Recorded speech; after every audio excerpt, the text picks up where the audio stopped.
estoy muy emocionada, really excited because we have a lot to talk about. We are launching the Dominican Spanish 101 podcast este sábado. So August 1st, you'll have the first episode. So we just wanted to introduce what we're going to be talking about in season 1 with everybody, and then answer any questions that you have. You may have already noticed that you got a sneak peek of episode 1 in the Learn Spanish con Salsa podcast this week. So in this past Tuesday, we actually featured the first episode of the Dominican Spanish 101 podcast on the Learn Spanish con Salsa podcast. So we're really excited because we have done several episodes before about Dominican Spanish. However, we felt like we needed to focus more on it because a lot of folks will come to us and say, hey, I want to learn how to speak Spanish from Puerto Rico or from Dominican Republic or from Cuba. And while we touch on it a little bit in the podcast, I really didn't have enough space and time to devote to really explaining, more about Dominican Spanish, how Spanish is spoken there, how it's different from the other islands, even not just, Latin American Spanish in general, but also between Cuba, Puerto Rico, and Dominican Republic. There are a lot of differences that people don't always know about. So Kesia and I have been working on this project, and we're so excited to finally share with you season 1 of the Dominican Spanish 101 podcast.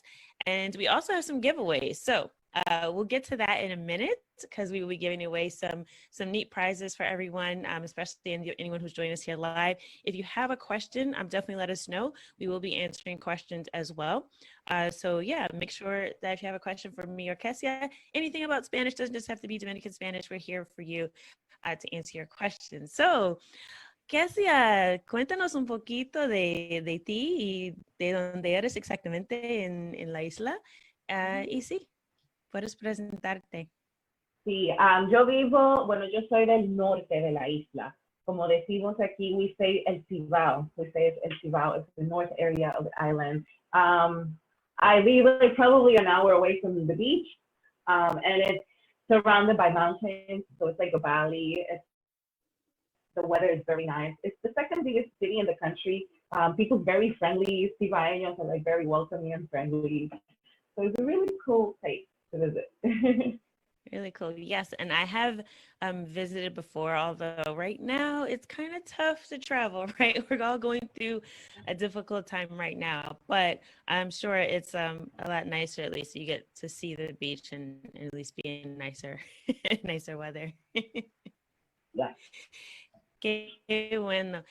Entonces, Kesia, so for Dominican Spanish 101, well, actually, first, before we get to that, I want to also let everyone know that you're also a Spanish teacher. So Kesia speaks English and Spanish. She also does sign language as well, and she is available for private lessons. So if anyone is thinking after this, like, I listened to the podcast this week and I really want to learn more, or you just want a chance to practice conversation, Kesia is available as well. And I'll put in the comments here, how you can book a lesson if you want to talk to her one-on-one as well, because she is very, very friendly. So no need to be intimidated. I know some people go, oh, I never have anyone to practice Spanish with, and they're just afraid they're going to freeze and not know what to say. But Kesia is very friendly. She makes it very nice, and she's very patient. Ella tiene paciencia. Es muy, muy importante, ¿no? So even if you're a beginner or you just need to brush up on your skills, or you got questions about Dominican Spanish, you can also book a lesson one-on-one with Kesia to learn more and to actually practice your español, okay? So, Kesia, I want to talk a little bit about season 1 of the Dominican Spanish 101 podcast. So the episode this week, we talked about greetings in the Dominican Republic. And we talked a little bit about how, we're taught the standard greeting of like, hola, ¿cómo estás? Y, estoy bien, ¿y tú? ¿Y usted? That kind of thing. And we talked about how in DR, that's not really how people tend to talk day to day, especially among friends and family. So if you could share with us 1 or 2 like common greetings that you might hear in the Dominican Republic that you won't hear anywhere else. Que lo que. The infamous. Yeah, like you said, we don't say that. Hola, ¿cómo está usted? Buenos días. It's very formal. If you're talking to a friend or you just see somebody on the street, they're like, ¿qué lo que? ¿Cómo tú estás? That's very common, which is actually ¿cómo tú estás? How are you? But we just make it short. It sounds like our own language. But yeah, I would say ¿qué lo que? And ¿cómo tú estás? Those are like the common ones here. Okay, yeah, and that's one of my favorite ones, and I think that's definitely a giveaway. If you're talking to someone, or you just hear people talking, they're like, ah, que lo que, you know, they're probably from Dominican Republic.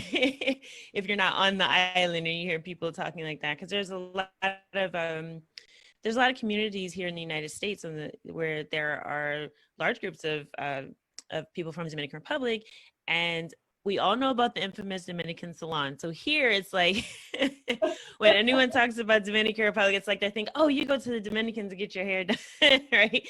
That's the one thing people think about, or they may think about like a restaurant. But there are communities where people speak Spanish, and there's also, you know, there's a mix here. There's people from all over Latin America, but there's definitely a large Dominican population, especially in like Washington Heights, New York, Central Florida. So even if you can't travel right now, and you're just learning Spanish and you're in your neighborhood, there's so many people that you can still have a chance to speak to, and you'll hear some of these terms as well. Someone said that to me in English, like, oh, you're skinny, like, or, you know, you're too skinny, or like, you know, you need to eat a steak, or like, you know, this is fat boy. Like, we're like, oh, you can't call me fat, right? But like, it's not really, like if someone says, you know, flaquita, it's like, oh, you're just slender. It doesn't mean like they're saying anything bad, and people are just kind of accepting it's like a description. It's not seen as negative or anything like that, or teasing. So I think in general, I think, Kesia, you were telling me as we were talking throughout the season that, you know, you really just have to relax, right? Like that's like the main principle of like not just the, you know, speaking Spanish in Dominican Republic, but just kind of the culture. Like you just gotta relax, right? You gotta chill out. Yeah. Yes, and that's when you're going to enjoy the country and the people. Because if you come with that strict mindset, then you're going to feel offended by everything or everyone. So just, you know, relax, like you said, and you'll enjoy the country. Yeah, and I think that hold on one second, see if we have any more questions here. All right, cool. Yeah, and I think it's interesting because, like I said, I think that just coming from a perspective of being from the U.S., that we just tend to be so much more uptight about.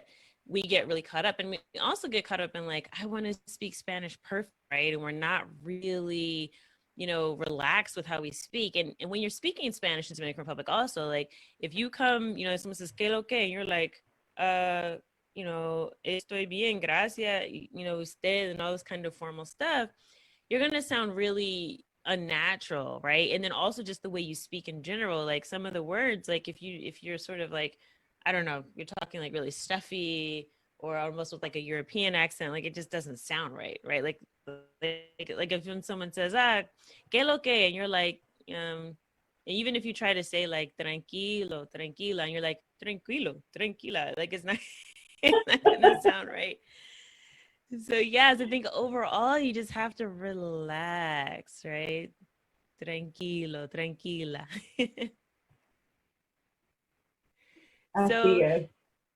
so all right, so Kesia, thank you so much. I want to I will see if we have any more questions. We'll stick around for a few more minutes, but I do want to let folks know again that if you want to subscribe to the Dominican Spanish 101 podcast so that you can hear all about what we have to offer in season 1. We're going over so many different expressions, and you know, we're talking about food, we're talking about party, we're talking about expressions used with friends, and we're really just giving you an overview of how to just not only hear and understand Spanish in the Dominican Republic, but also just to be able to use some of these phrases yourself and know how to respond appropriately. So we're going to give you a lot of advice into that.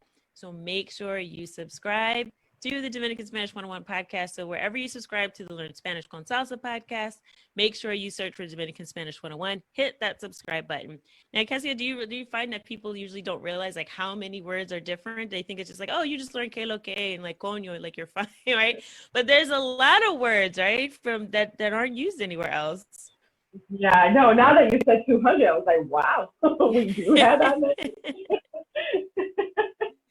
Yeah, and I'm sure we don't have all of them. I mean, you know, I think the interesting thing about language is that it's always changing and evolving. Language is a living thing, right? So people are always using expressions, they're coming up with new ways of saying things, especially as like popular culture and music, like new generations come up, there's always new words. So we're always even discovering and adding on to what we have available, which is another reason why we're offering the podcast. So there's things, if we missed it in the book, that we're able to supplement that with the podcast and get you more like up-to-date information. So this is just the beginning. We hope that you all enjoy season 1, and then we'll be able to launch season 2 very soon. And we hope that you all enjoy learning about Dominican Spanish and also learning about the culture in Dominican Republic, because it's not just about, you know, knowing the right words, but it's also about just learning more about the people and the culture.